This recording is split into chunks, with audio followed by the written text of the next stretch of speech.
Welcome back to the deep dive. Okay, today, wow, we've got maybe our most ambitious mission yet. You handed us this colossal stack, just mountains of sources, right? Mm-hmm. Synthesizing global mystical traditions. We're talking Gnosticism, Kabbalah, Hermetics, ancient mythology. Yeah. The works. And the challenge is to reveal, somehow, the single cohesive blueprint underneath it all. That's the goal. Yeah, connecting these foundational figures, Enoch, Melchizedek, Jesus, to these really esoteric concepts like the Philosopher's Stone, the Tree of Life. It means we've got to cross-reference, an entire universe of pretty complex ideas. And it demands precision, The whole premise, the idea behind all this material is that these systems, whether they popped up in Babylon or Alexandria, or you look at the Chaldean oracles, they aren't just separate stories or religions. Right. They're presented as rigorous, interlocking systems of correspondence. So our mission really is to treat these sources as, let's say, a factual record of these esoteric structures. Okay. And show the mathematical, the geometrical, the spiritual reality that supposedly links the physical world, Asiya, all the way up to the divine hierarchy, Atzloth. We're essentially trying to uncover the universal operating manual, if you like. Okay, wow. Let's unpack that. If we're looking for the operating manual, right, like you said, then we absolutely have to start with the foundational architecture, don't we? Exactly. Before we even get to the heroes, the figures navigating this system, we need the map itself, the structure of reality, as seen through these ancient Hermetic eyes. Right. So we begin with the Hermetic principle. Specifically, there's this core concept known as the operation of descent. This is really fundamental. It's the understanding that all spiritual power, all causality, it flows exclusively downwards, from the superior to the inferior. Ah, okay. And that's the key thing from the Divine Pymander, isn't it? Yeah. That causality only flows one way. Things we do here on Earth, they don't advantage heaven because heaven's already, perfect. Yeah. But the crucial bit is that everything in heaven profits and advantages everything down here on Earth. It's like a mechanism for divine grace. Structured influence. Exactly. Structured influence is a good way to put it. And this necessary one-way flow, it's dictated by the very nature of the realms themselves. The Pymander sets up this fundamental duality. Okay. Heaven is described as the place, the receptacle of everlasting bodies. And fundamentally, it's reasonable or rational.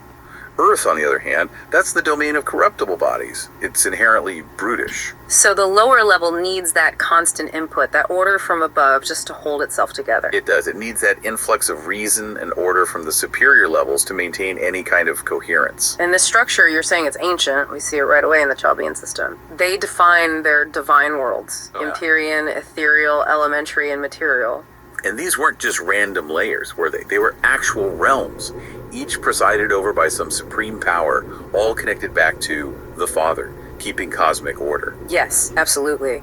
And these levels, they reveal this principle of the monad and triad. The Chaldean oracles state it pretty clearly.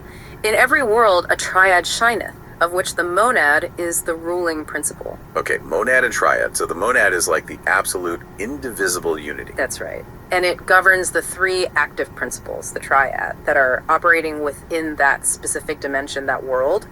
Everything is supplied and governed by this triad, but ruled by the one. So unity governs Trinity. At every single level of existence, it's like constant regulation flowing down. So exactly. And this whole system, this universal law, yeah, it's tied back to the biggest name in the Kabbalistic tradition, right? Yeah. The venerable name, the Tetragrammaton, YHWH. That's the connection. The four letters of the venerable name, Yod He Vav He, they preside over the four worlds. And this is crucial because it suggests the structure of reality isn't just static. It's not just sitting there. It's described as a living, linguistic, even numeric law controlled by its sleepless revolution. That name isn't just a label people came up with. It is the universal organizing principle itself. The first letter, Yod, presides over the highest world, Atzloth. The final letter, the second, He, presides over the lowest, Asiya. Which brings us straight to the specifics of the Kabbalistic four worlds. They seem to map perfectly onto these Chaldean dimensions you mentioned, defining the levels of reality, of consciousness. They do, and the foundation for this in Kabbalah is often seen as scriptural, drawn from, say, Ezekiel's vision, or Isaiah 43.7, where God talks about creation using four distinct verbs, called created, formed, and made him. Ah, okay. Called, created, formed, made. 4 actions, 4 worlds. Exactly. This gives us the 4 levels, the sort of spiritual descent from the absolute identity right down to the material plane we experience. So first up is Atziloth, the emanative world. Right. The highest level, the world of emanation. It's purely intellectual, the realm of the monad absolute identity. This is where the divine will first appears, completely without form, still basically in union with the source. And connecting that to the tree of life, Atziloth would be like Keter, the crown. That first spark of potential. Which is synonymous with Keter, yes, that first flicker. Then, next down, you have Braya, the creative world. Okay. This is the world of intellect. Here, that divine thought starts to take some shape. It's the realm of the heavenly bodies, the highest spirits, but it's still pure intelligence, just below that unified source in Atziloth. Got it. And then things start moving more towards manifestation with Yetzirah. Exactly. Yetzirah is the formative world. It's associated with the lower psychological levels, but also the upper spiritual levels. It's the plane where forms are actually shaped and molded, getting ready to descend into physical matter. This is often seen as where the psyche, the soul, resides before its final embodiment. Okay, the soul's workshop maybe. And finally we hit the ground level. Asaya, the terrestrial.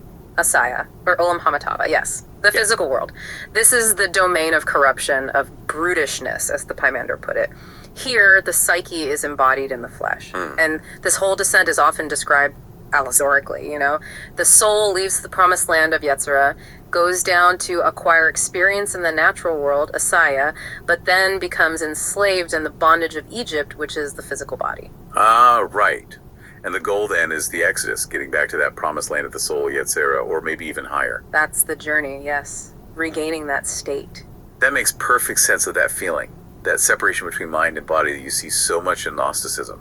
The selfness, our consciousness, it feels like a different level of thing entirely from the brain. The brain's just an organ in Asaya. Precisely. The soul is merely embodied here. And the soul's highest sort of ideal form, the Gnostics often called Anthropos, the primordial ideal human, whose substance descends through these realms. The Anthropos. And this whole framework, these worlds, it gives real definition to the concept of the Aeon. You hear that term a lot in Gnosticism. Yeah, what exactly is an eon in this context? It's not just time, is it? No, not just a vast period of time. Here, an eon is like a fundamental spiritual power, or maybe an emanation from the divine source. It exists between the transcendent Father and these manifest worlds. The 4 worlds themselves are manifestations governed by specific eons, which dictate the characteristics of that dimension. So it's not just layers, it's like a gradient. A structured gradient of spiritual intensity governed by these eons. That's a good way to think about it, yep. Okay, so we've kind of established the structure. We've got the 4 dimensions, the path of descent. But how does that pure rational intelligence you talked about in Atziloth actually translate into the tangible, measurable reality of Asaya, our world? We need the language, don't we? The mathematical structure the divine supposedly used to build this physical realm. #tag2, sacred geometry, numerology, and the mystical alphabet. Exactly. To bridge that gap between pure emanation and fixed, solid matter, we have to turn to the sacred tools of geometry and number. These traditions insist that the universe isn't random. It's built on precise mathematical relationships. And this starts right back with Pythagoras, doesn't it? His reverence for the symmetrical solids, the platonic solids. But absolutely, it's such an elegant, finite system. Only 5 regular solids can possibly exist.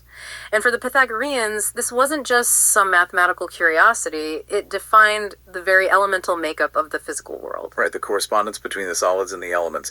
That's key for understanding matter. It really is. Earth, for instance, corresponds to the cube, the 6-sided solid.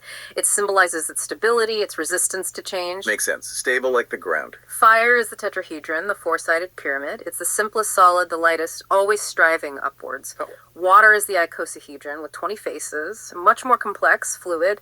And air is the octahedron, the 8-faced solid, seen as intermediate between fire and water. And the 5th one, the dodecahedron.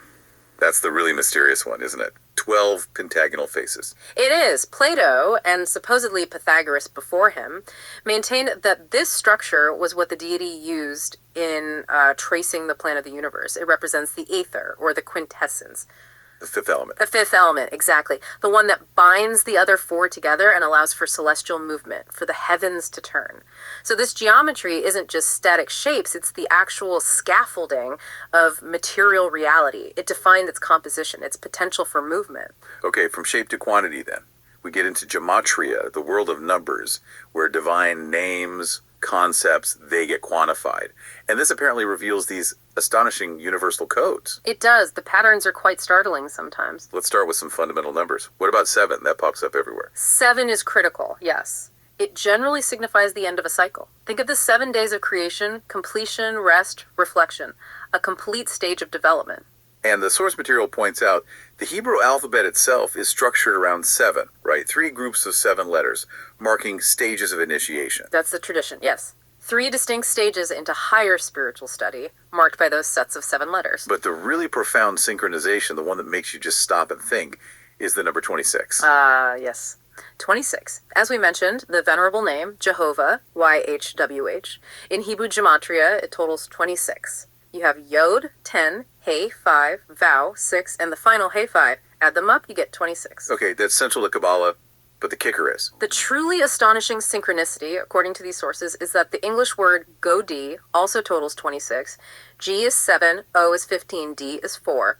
7 plus 15 plus 4 equals 26. Wow, okay. That is pretty striking. It's the kind of thing that makes you wonder if, I don't know, translation even matters at some fundamental level. Exactly. It suggests that the underlying energetic essence of that universal law, the YHWH controlled by its sleepless revolution, it somehow transcends the surface linguistic differences we have down here in Asaya. It's like proofs that the geometric or numeric code is universal, regardless of which culture happens to perceive it. That's certainly how these traditions interpret it. We can also look at the forces of matter through number. Matter itself is often represented by 9, which is 3 times 3. Okay, why 9? Well, 3 represents the Trinity you see everywhere, often linked to the 3 active elements like water, earth, fire. But 9, 3 squared, shows matter's sort of completeness, its density. It's composed of these 3 elements, but each also contains traces of the others within it. Right, a stable, interwoven structure. And what about 6? The 6-pointed star, the Star of David. 6 is often seen as the number of perfection, of balance. Think of the hexagon, or as you said, the Star of David. It visually represents that balanced union. The upward pointing triangle often associated with fire or spirit, and the downward pointing triangle associated with water or matter. Harmony. Macrocosm and microcosm. Okay, and then there's 11. You mentioned that earlier. 11 often vibrates with the concept of light, or revelation. It's specifically associated in some systems with Jesus, who brought light to the world. And interestingly, words like light itself, if you use certain gematria systems, sum to numbers that reduce to 11, like 29 is 2 plus 9, 11. Same for laughter, 38 is 3 plus 8, 11. It reflects this vibration of illuminated consciousness. Interesting. And finally, 33. Often seen as a master number, completion. But here it has a darker side. Yes, it can represent completion or high attainment, like the 33 degrees of masonry, but one source connects it to quite negative psychological processes. It mentions the full number for irritation being a 133. 133, how does that break down? It's interpreted esoterically as the self, Yeah. represented by 1 being martyred, represented by 33. So 133 becomes 133. Wow, that's specific. It shows how this spiritual architecture, this number system, can even be used to describe the pathologies, the problems of the soul when it's stuck down here in Asaya. Exactly, it maps the inner landscape too. And this numerical logic, it's apparently visible in the structure of the alphabet itself. The letters aren't just for communication, they're a mystical map. The sources call it rose logic. Rose logic, yes. Consider the Hebrew letter Teth. It's the 9th letter. Its symbol is often the serpent, specifically the serpent on the tree of life. It represents that coiled, fiery kundalini force, the hidden power of transformation within. Okay, the serpent power and its ancient form. The ancient form of Teth was supposedly a circle representing the 22 letters of the Hebrew alphabet, meaning all knowledge surrounding a cross, like a plus sign or a tally mark. A circle around a cross. What's the significance? Well, that cross is seen as the force that adds to creation. Think of the 4 letters of Jehovah, YHWH. The circle, valued at 22 for the letters, plus the cross, seen as 4 for its points, or maybe the 4 letters of the name, equals 26, the number of YHWH again. Whoa. So the test, the serpent, is the transformative link connecting all knowledge, the circle, with the creative force, the cross, YHWH. That's the idea embedded in the symbol.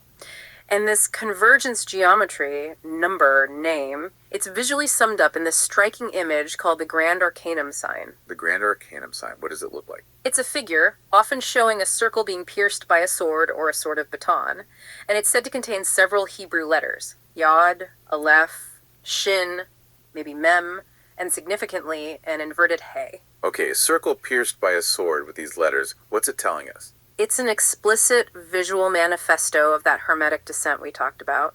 It depicts the Throsny de Javustis, the throne of justice, and harmony, celestial harmony. So the piercing sword is applying the divine. Exactly. It shows supreme wisdom, the divine potential, the circle, maybe Keter, being actively applied, the piercing sword or rod, to manifest justice and celestial harmony down in the lower worlds. It's the dynamic application of that divine law, the YHWH, governed by its sleepless revolution. Okay, so that symbol provides the structural link, the visual link, to the celestial systems, the stars, the planets, the angels, that actually mediate this application of divine law. Precisely. Which brings us to how the heavens themselves are structured according to these correspondences. Right, so we have the blueprint, the math, the geometry.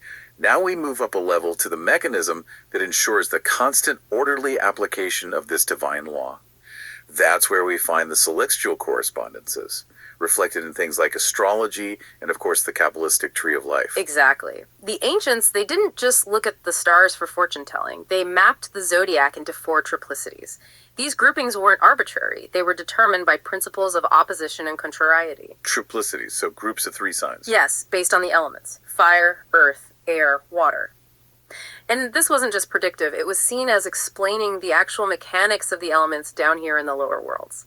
How things come into being, how they sustain, how they decay. So what are the 4 states? They link directly to the elements. Generation is associated with the fiery signs, conservation with the earthy signs, corruption with the airy signs, and annihilation or dissolution with the watery signs. These forces are seen as perpetually cycling, interacting. Okay, and these triplicities, these groups of signs, they have planetary governors, like celestial managers enforcing the rules. They do. Each triplicity has rulers that differ depending on whether it's day or night. For example, the fiery triplicity, that's Aries, Leo, Sagittarius, it's ruled by the sun during the day and by Jupiter at night. Sun and Jupiter for fire. Okay. The airy triplicity Gemini, Libra, Aquarius is ruled by Saturn by day and Mercury by night. Saturn or Mercury for air. Interesting combination. In the watery triplicity Cancer, Scorpio, Pisces is governed entirely by Mars, day and night. Mars rules water here. Mars rules water. That seems counterintuitive. Usually Mars is fire. It does, doesn't it? But in this specific system of triplicity rulers, Mars gets dominion over the watery signs. It speaks to the complex interplay, maybe the idea of conflict or intense energy, even within the dissolving principle of water. And the interplay between these is kinetic, you said. There was an example. Yes, the example given for Aries, which is fiery, being opposite Libra, which is airy. It's described quite vividly. It's like a man using bellows, air Libra, to keep a fire Aries burning. Air has to be actively provided to maintain the fire, otherwise the fire is extinguished. It shows the necessary interaction, the tension between opposing elements. That makes sense. And these big macro forces, they translate down into the microcosm too, into us. Absolutely. The planetary influences are seen to directly affect the human body and temperament. For instance, Mars and Jupiter, in a good aspect, astrologically speaking, are said to increase vitality, power, even the number of red blood cells, and general endurance. Okay, Mars and Jupiter for power. What about the mind? Mercury, the planet of intellect and communication, if it's in a good aspect with Saturn, structure, discipline, or Jupiter, wisdom, expansion, it's said to influence the mind positively. It makes for an excellent philosopher or a divine, someone attuned to higher reasoning. So the positions of the planets directly influence our physical and mental states according to this system. That's the core principle of astrological correspondence, yes. And this level of detailed observation, this knowledge, apparently extended to global measurements too. The source material mentions a profound understanding of the precession of the equinoxes. The slow wobble of the Earth's axis, changing the timing of the seasons over millennia. Exactly. And it suggests that the Great Pyramid wasn't just a tomb or a monument. It was potentially a marker, maybe even the point of convergence for geomagnetic grids on the planet, and that it accurately defined the direction of our solar system's movement through the galaxy. Wow. Okay, so that links our little terrestrial plane, Asaya, directly to the grand celestial architecture, the movement of the galaxy itself. That's the implication, yes. A deep connection between the terrestrial and the cosmic. And this entire celestial structure, all these influences and hierarchies, they are synthesized, mapped out beautifully in the Sephirotic tree of life. Ah, the tree. The definitive map, really. It is. It maps the divine attributes, flowing directly from Atziloth, that highest world, all the way down to Asaya. And the Sephiroth themselves, the 10 spheres on the tree, they're described in a fascinating way. They aren't just tools or instruments. What are they then? They're described as living modes of being visible, like different colored lenses through which the pure, undifferentiated divine light shines, taking on specific qualities. Modes of being visible. I like that. And the tree represents the 10 aspects of Adam Kadmon, right? The archetypal, primordial human. Correct. Adam Kadmon is the blueprint for perfected humanity, and the tree shows the components. We have to see the direct link back to the 4 worlds we discussed. Keter, the crown, the highest Sephiroth, that's the point of Atziloth, pure unity, pure emanation. Okay, Keter's Atziloth. Below that, you have Hokmah, wisdom, and Bina, understanding. These top 3 form the supernal triad, often seen as corresponding to Braya, the creative world. They are the active and passive intellect where divine thought takes form. Wisdom and understanding in Braya. Then we descend further. We do. We move through the ethical attributes. Hesed, mercy or loving kindness, on one pillar, and Gevura, judgment or severity, on the opposite pillar. These represent the outgoing and restricting forces. Mercy and judgment. And the center. The center pillar is key. Bridging the upper and lower worlds is Tiferet, beauty. It's often called the seat of Solomon, the point of harmony and balance between mercy and judgment. It's like the heart of the tree. This central path often corresponds to Yetzirah, the formative world. Tiferet, beauty, the heart. Okay. Below that. Below Tiferet, you have Netzah, victory or endurance, and Hod, glory or splendor. These are on the side pillars again, often seen as the active and passive aspects of will or the limbs of God. They represent the mechanisms through which the divine energy manifests. Metzak and Hod, the limbs. Getting closer to the bottom now. Almost there. Next on the central pillar is Yusad, foundation. This is crucial. It gathers all the energies from the Sephiroth above it and acts as the channel, the final conduit, pouring that divine energy into the last Sephiroth. Which is Meltuth, the kingdom. Melkuth. Sovereignty, kingdom, the Shekinah or divine presence in the world. Melkuth is synonymous with the physical world, Asaya, so the entire tree is this incredibly detailed flowchart for how the universal law, represented by YHWH, descends and structures reality from the highest point down to the very ground we stand on. It's an amazing map. But who manages the flow? Who makes sure the energy goes where it's supposed to? That's where the angels come in, isn't it? Precisely. Mediating the flow between these Sephiroth, ensuring the connections work. That's the job of the angelic hierarchies. Tradition, particularly in texts like the Sefer Raziel, outlines this very strictly. There are 9 orders, and they reflect that same descent of command, from Keter all the way down to Melkuth. A kind of divine bureaucracy almost, a chain of command. You could see it that way, yes. A very organized one. We start at the absolute top, closest to the divine source, Keter. The seraphim, associated with burning love. The cherubim, associated with wisdom, Chachma. And the thrones. Erelim, associated with understanding, Bina. And sometimes the angels Zevkil. These are the highest council, so to speak. Seraphim, cherubim, thrones. Got it. Below them. Below them, corresponding roughly to the next level of Sephiroth, like Hesed and Gevura, you find the dominations, Hashmalim, sometimes linked to Zadkiel and Mercy, and the powers, sometimes called Seraphim in a different context, but led by Kamael. Kamael, isn't he associated with Mars? And Gevura, judgment. Exactly. Kamael is often seen as the chief of the powers, the ruler of Mars, and he personifies divine justice, severity. So it makes perfect sense that the forces of Gevura, of judgment, are mediated by figures associated with martial power, with strength and enforcement. That lines up. Okay, who's next down the ladder? Further down, corresponding to the middle and lower Sephiroth, like Tiferet, Netzach, Hod, and Yusad, we find the virtues. Malachim, often linked to Tiferet and sometimes Raphael, who is associated with Mercury and healing. The principalities, Elohim, led by Haniel, often linked to Netzach and Venus. The archangels, Ben Elohim, the sons of God, including Michael, the great protector, often linked to Hod and the sun. And finally, the angels themselves, Cherubim again, confusingly, but in a lower choir, often linked to Yesod, and including Gabriel associated with the moon in communication. Michael on Sunday, Gabriel on Monday. Okay, Yeah. it's a whole system. Raphael, Uriel. Yes, Uriel is often placed among the archangels too, sometimes associated with the earth or the north, or listed as the angel of September, sometimes identified with Zuriel. The hierarchies can get complex, with variations between texts, but the principle is clear. It's a command chain confirming that Hermetic descent. And who oversees the lowest levels? Neurosaya. The texts mention specific figures governing the lower worlds.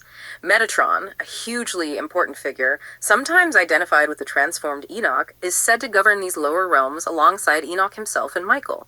They are like the administrators ensuring the divine will reaches Malkuth, the physical world, in an orderly, structured way.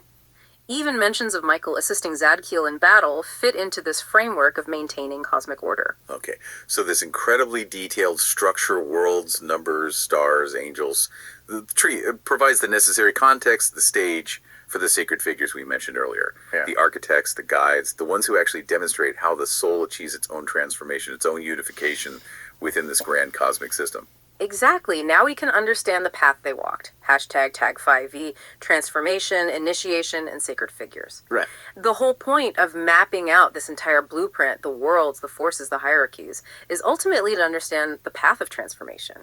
It's about the journey the individual soul has to take, back up the tree, back towards the divine. And this mission, this journey, is embodied in archetypes like the Child of Light and the Messiah.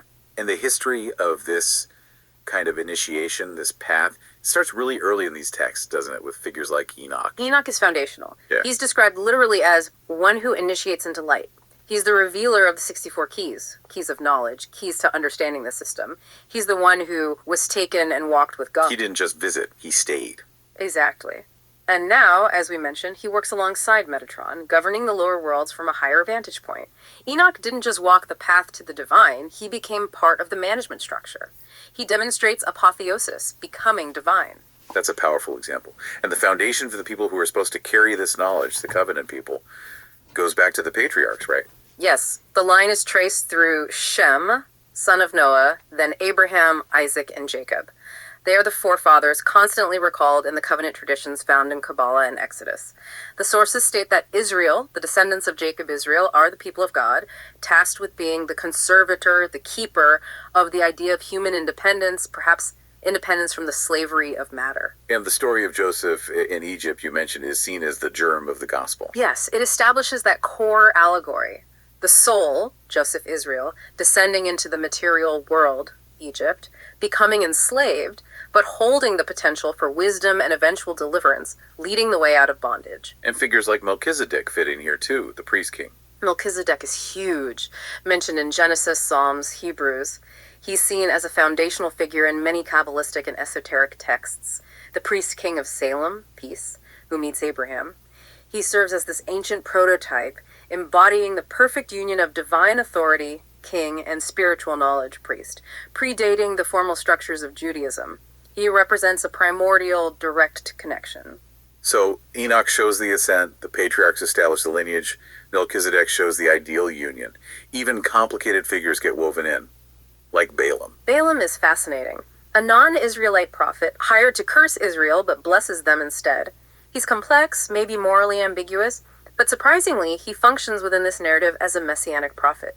His oracles, particularly the one about a star coming out of Jacob, are connected tradition allied to Isaiah and are even cited as the source of inspiration for the Magi, the wise men, in the Gospel of Matthew. Wow, so even Balaam plays a role in pointing towards the Messiah. It seems so in these interpretations, and this whole path, this trajectory, culminates in the figure of Jesus Christ. Right. We mentioned the number 11 being associated with Jesus bringing light. But philosophically, how is Christ characterized in these sources? He's often characterized as the soul of protest. Not protest against God, but protest against rigid, externalized religion that had lost its inner spirit. He fundamentally opposed the Pharisaic doctrine, which the source calls the duty of right.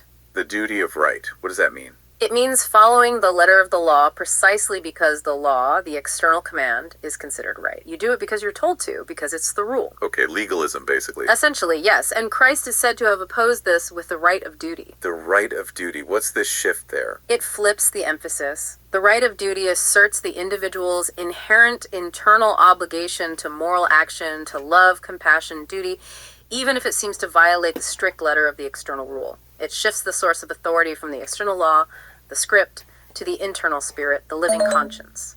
Okay. Inner truth over outer rule. Exactly. And his final legacy, seen in these terms, is communion, the sharing of the bread and the wine. This isn't just ritual, it symbolizes partaking in the purified elements of the perfected human, the flesh of intelligence, the refined mind-body, and the blood of love, the activated compassionate spirit. It's the goal actualized. So the path that Christ embodied, that union of the perfected spirit and the perfected flesh, is exactly the template for the work the individual initiate has to undertake. Precisely. And the Gnostic understanding of the soul, its multi-layered nature, provides the map for this internal work. The soul isn't just one simple thing. It's seen as composed of different layers or sheaths, the koshas, often drawing from Hindu concepts but applied within this Gnostic Hermetic framework. 4 main ones are relevant here. 4 koshas, or bodies, minds. This helps explain how the soul inhabits the physical body, right? Solving that asaya versus selfness issue. It does. We can focus on the 2 upper psychological or mental layers mentioned. First, there's the Monomaya kosha. This is the mental body, the subconscious mind. It handles memory, rationality, logic, dreaming. This is the part that directly interfaces with and processes the earthly plane, asaya. Our everyday thinking mind, more or less. More or less, yes. But the real target for the initiate, the layer they need to awaken and strengthen, is the Atimanasa kosha. This is described as the supramental or subtle mind. Supramental. So beyond the normal mental processes. Yes. This is the realm of direct knowing, intuition, creative insight, spiritual intelligence. It's also the source of that deep, persistent yearning for spirit, for connection with the divine. Accessing and empowering this layer, making it dominant over the Monomaya kosha, is what defines the real initiation experience. Okay. And how does this journey affect reincarnation? Do these souls just keep cycling? The Divine Pymander has a specific take on this. It says, the impious soul, the one that hasn't achieved purification, abideth in its own offense, punished of itself. The punishment isn't external torment, it's the internal state of being disconnected, of suffering its own limitations. Punished by itself. Oh. Okay. And it seeks a new body. Yes, it seeks an earthly and humane body to enter into. But crucially, the text states the soul cannot fall into the body of an unreasonable living thing, meaning an animal. This cycle of learning and potential purification in this Hermetic view seems restricted to the human path of development. You don't regress to lower life forms. Interesting. So to break that human cycle, to achieve the unity Christ embodied, the initiate has to literally conquer the body's pull, its magnetic attraction to asaya. They do, and this brings us to one of the most rigorous and frankly terrifying practices described. Astral wandering, or deliberate separation of the consciousness from the physical. Astral wandering. Sounds intense. It is presented as the ultimate confrontation with asaya's hold. It requires the initiate to consciously, willfully transfer the entire intention and sensation of breathing, of life force, of vitality, to the conjoined astramental body, the subtle body composed possibly of the awakened Atmanasa Akusha and its astral counterpart. So you're trying to make your subtle body feel like the real you, the one that's alive and breathing. Exactly. And this action is a direct overriding of the natural magnetic force, the inherent connection that binds the physical body in asaya to the astral body. You're trying to loosen that bond consciously. What makes it so hard? Just concentration. It's more primal than that. It's the physiological mechanism of fear. Oh. When you succeed in transferring consciousness, the physical body naturally slows down, dramatically. Breathing might become almost imperceptible, the heartbeat very faint. Oh, wow. And the body's ancient reptilian brain interprets this state as one thing: I'm dying. It triggers an absolute pre-rational, overwhelming survival instinct. Panic, terror. The deepest self-determination kicks in. Violently. And according to these teachings, that primal body fear, that terror of annihilation, is the magnetic force. It's the energetic glue holding you firmly in the corruptible, mortal body of asaya. So the initiation isn't just mental, it's conquering this visceral biological fear. Precisely. The will, the understanding guided by the awakened Atmanasakosha, must consciently face and overcome this intense, instinctive fear of annihilation. That's what achieves the true spiritual liberation, the freedom necessary to permanently bind the astral and mental bodies together into a coherent, independent vehicle. This is why the path is often called narrow or difficult. It requires confronting the root of fear. Okay, so this internal process, purifying the elements within, overcoming fear, binding the higher bodies together, uniting the volatile spirit with the fixed body. This is the great work of alchemy, isn't it? It leads to the Philosopher's Stone. That's exactly what it is. The Philosopher's Stone isn't necessarily some external rock that turns lead into gold, though it might have external applications. Fundamentally, it is that imperishable, incorruptible union formed within the initiate, when the purified body, the fixed element, and the perfected water spirit, the volatile element, are finally coagulated, fused together permanently. And it's generated from the first substance. Yes, the prima materia, the fundamental essence within the self, which contains the potential of all four elements. This substance must be purified, worked on, and then essentially born anew of the sun and moon. That phrase refers to achieving the perfect balance of the solar, active spirit sulfur, and lunar passive soul Mercury forces within, which is what grants incorruptibility. And alchemical concepts like Azoth and Electrum fit in here. They do. Azoth is often described as the universal animating spirit, the agent of transformation, the Mercury of the philosophers. It's the power that dissolves and recombines. Electrum, the magical alloy of gold, sun spirit, and silver, moon soul, perfectly symbolizes that achieved union of opposites, the substance of the perfected being. This whole internal process is laid out symbolically in texts like the Emerald Tablet of Hermes Trismegistus. Ah, the Emerald Tablet, foundational for alchemy. What does it say about the process? It describes the technique quite practically, though allegorically. It emphasizes that the spirit is inherently volatile. It naturally wants to ascend, to escape. It resists fixation in matter, so it must be gently, patiently fixed, transmuted into the body, making the body spiritual. Wow. The tablet says you must impart a little of the spirit to the body at a time. It uses the analogy of a baker using leaven or yeast. The spirit acts as the leaven. A small amount, introduced carefully, slowly transmutes the entire dough, the entire body, into its own perfected spiritual substance. The body becomes leavened again and again until it's fully transformed. A gradual, controlled transformation. Not forcing it. Exactly. Patience, skill, understanding the timing. And we even see a kind of ultimate material representation of this unification. The binding of the different worlds, the raising of matter in the description of the construction of the Ark of the Covenant, and the tabernacle in the book of Exodus. So. Think about the materials they were commanded to use. Metals like gold and silver, representing the mineral kingdom, durability, perfection, fine linen from the vegetable kingdom, purity, and dyed yarns, often from wool, the animal kingdom. These materials, representing the different levels of Asaya, were specifically chosen and then raised from their natural condition through human skill, through craftsmanship, dedicated to a holy purpose.